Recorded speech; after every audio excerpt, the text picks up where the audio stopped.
ذرا اس مصروف ترین شہر کو دیکھیے، یہ ترکی کا دوسرا سب سے بڑا شہر استنبول ہے، وہی استنبول جو کبھی قسطنطنیہ ہوا کرتا تھا۔ یہ شہر قدیم رومی اور بازنطینی سلطنت کا دارالحکومت بھی رہ چکا ہے۔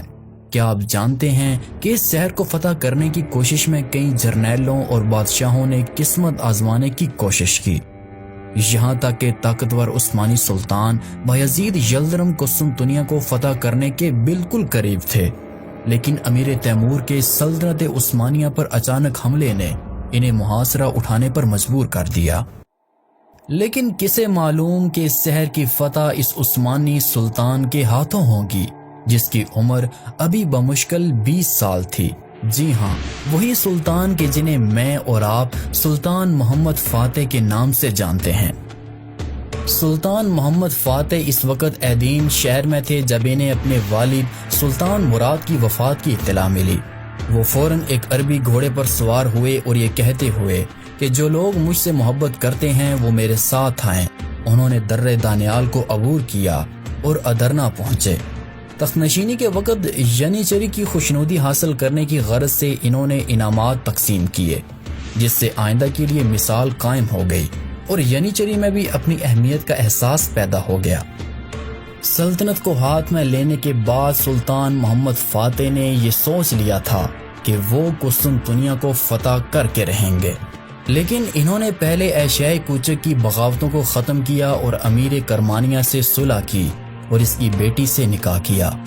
اس کے بعد 3 سال کے لیے ہونیاڈے سے بھی صلح کر لی، جس کی وجہ سے شمالی یورپ کی طرف سے کوئی خطرہ باقی نہ رہا۔ پھر سلطان نے ایک فوج موریا بھیج دی تاکہ شہنشاہ کے بھائی جو وہاں حکومت کرتے تھے قسطنطنیہ کی مدد کرنے سے روک دیے جائیں۔ ان تمام احتیاطی تدابیروں سے فارغ ہو کر سلطان نے آبنائے باسفورس کے یورپی ساحل اور قسطنطنیہ سے تقریباً 5 میل کے فاصلے پر ایک زبردست قلعہ تعمیر کرانا شروع کیا۔ قسطنطین نے اس قلعے کی تعمیر کے خلاف احتجاج کیا، لیکن بے سود۔ قسطنطین سمجھ چکا تھا کہ یہ ساری تیاریاں دراصل قسطنطنیہ پر حملے کے لیے ہو رہی ہیں، چنانچہ یہ قلعہ 856 ہجری بمطابق 1452 عیسوی کے موسم سرما سے پہلے ہی تیار ہو چکا تھا، اور یوں آبنائے باسفورس اب تمام تر ترکوں کے قبضے میں تھا۔ کوئی بحری جہاز بغیر ترکوں کی اجازت کے اسے عبور نہیں کر سکتا تھا۔ اس قلعے کی تعمیر کے بعد سلطان محمد جنگ کی دوسری تیاریوں میں مصروف ہوئے۔ انہوں نے ادرنا میں 1.5 لاکھ فوج جمع کی، لیکن قسطنطنیہ کی فتح کے لیے مفت سپاہیوں کی تعداد کافی نہ تھی، کیونکہ یہ شہر مثلث نما تھا جس کے 2 حصے پانی میں گھرے ہوئے تھے۔ بری فوجیں صرف تیسرے حصے سے حملہ کر سکتی تھیں جو مغرب کی جانب واقع تھا، لیکن اس کی حفاظت یکے بعد دیگرے 3 زبردست دیواریں کر رہی تھیں جو توپوں کی اعجاز سے قبل ہر طرح کے حملے سے محفوظ خیال کی جاتی تھیں۔ اندر کی دونوں دیواریں بہت موٹی تھیں اور ان پر 170 فٹ کے فاصلے سے مضبوط برج بنے ہوئے تھے۔ ان دیواروں کے درمیان 60 فٹ کا فاصلہ تھا۔ یہ دیواریں 5ویں صدی عیسوی میں شہنشاہ تھیوڈوسیس ثانی نے تعمیر کرائی تھیں اور اب تک 21 محاصروں میں قسطنطنیہ کو دشمنوں کے قدم سے محفوظ رکھ چکی تھیں۔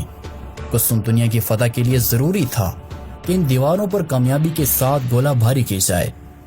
کچھ عرصے سے ترکوں اور عیسائیوں نے جنگ میں توپوں کا استعمال شروع کر دیا تھا، لیکن سلطان محمد نے پرانی توپوں کو ناکافی خیال کرتے ہوئے نہایت عظیم الشان توپیں بنوائیں جو کہ اپنی جسامت اور طاقت کے لحاظ سے بے نظیر تھی۔ ایک اربان نامی عیسائی انجینئر جو کہ ہنگری کا رہنے والا تھا اور بازنطینیوں کی ملازمت سے علیحدہ ہو کر سلطان کی خدمت میں چلا آیا تھا، اس نے نہایت زبردست توپیں بنائیں جس کے سنگی گولوں کا قطر 2.5 فٹ تھا۔ اس کے علاوہ اس نے وہ بھی توپیں بنائیں جو نسبتاً چھوٹی تھیں لیکن زیادہ تیزی کے ساتھ گولے برسا سکتی تھیں۔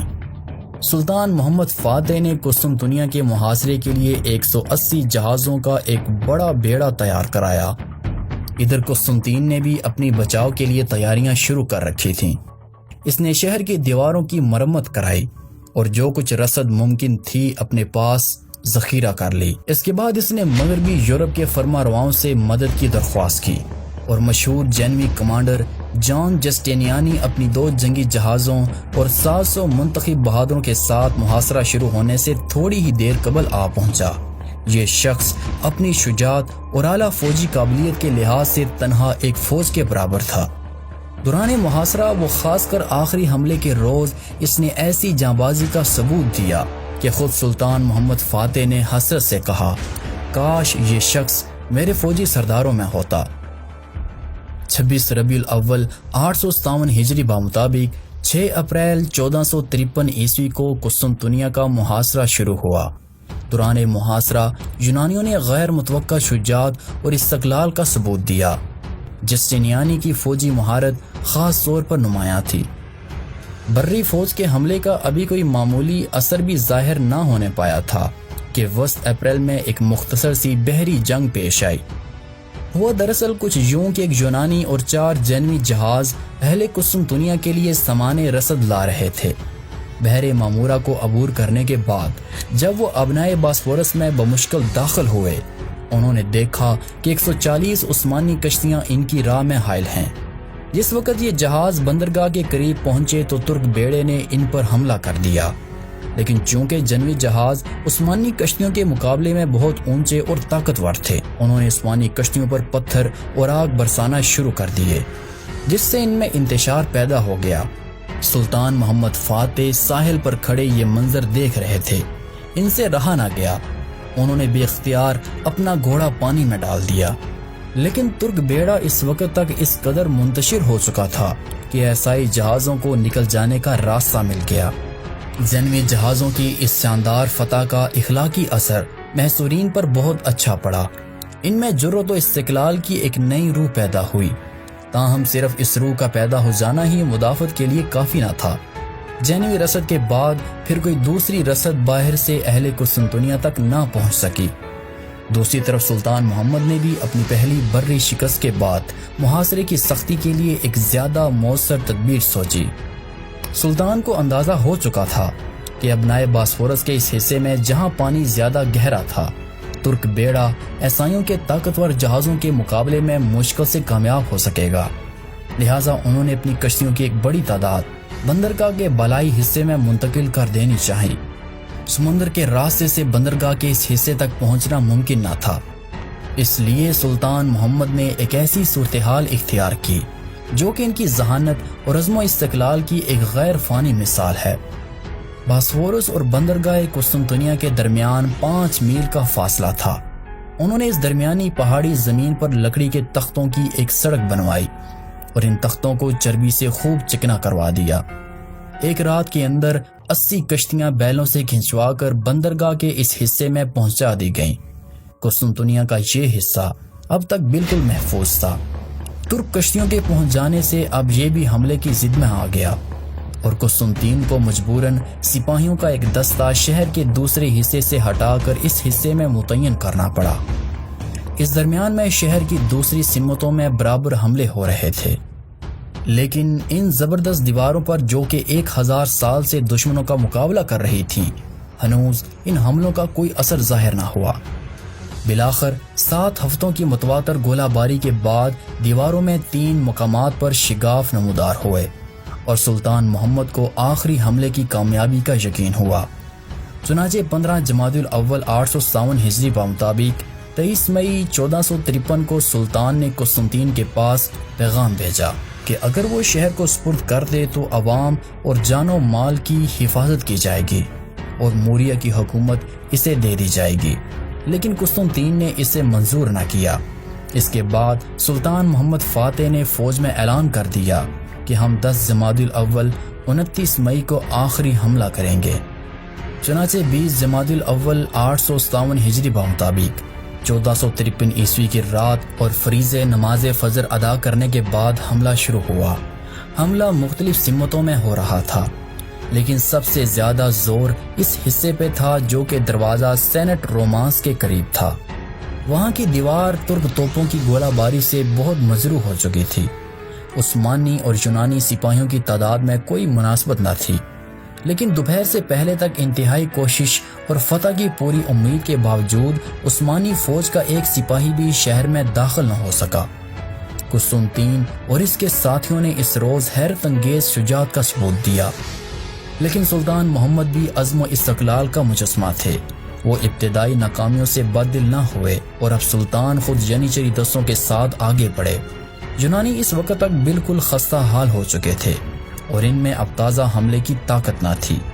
ایسے نازک موقع میں سلطان محمد اپنی پوری قوت کے ساتھ حملہ کر رہے تھے۔ جسٹینیانی جو کہ اس جنگ میں شریک تھا زخمی ہوا اور زخمی ہونے کے بعد جسٹینیانی شہر کو چھوڑ کر چلا گیا۔ اس کے جاتے ہی عیسائیوں میں کمزوری کے آثار نمایاں ہونے لگے۔ قسطنطین نے خود موقع پر پہنچ کر کمان اپنے ہاتھ میں لی، مگر ینیچری کا حملہ اتنا سخت تھا کہ شہنشاہ اور اس کے بہادر سپاہیوں کی جانبازی زیادہ دیر تک مقابلہ نہ کر سکی۔ خود ینیچری فوج کا سردار آغا حسن اپنے 30 ہمراہیوں کے ساتھ دیوار پر چڑھا۔ اگرچہ حسن اور اس کے 18 ساتھی موقع پر شہید ہو گئے، تاہم باقی کامیاب رہے اور اس کے بعد ہی ترک دستے بھی یکے بعد دیگرے پہنچتے گئے۔ یونانیوں کے لیے اب کوئی امید باقی نہ رہی۔